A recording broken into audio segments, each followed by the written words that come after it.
Per respondre a la pregunta d'on venen els íbers, hem d'estudiar genèticament les poblacions anteriors a la península Ibèrica i els canvis d'ancestralitat que marquen els períodes precedents.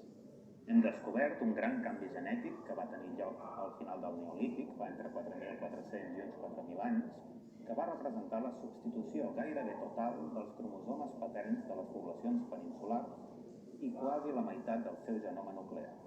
Però ara estem veient que es produeix un nou canvi cap al final de l'edat del bronze, uns 1.000 anys més tard. Aquest canvi està relacionat amb una nova arribada de gent d'Europa central i possiblement estaria associat a l'expansió de les llengües protocèntriques. Curiosament, hi veiem un paral·lelisme a les illes britàniques, la qual cosa suggereix que és un moment de grans canvis a Europa. Però, posteriorment, i fins a l'arribada dels púnics primer i dels romans després, no veiem altres grans transicions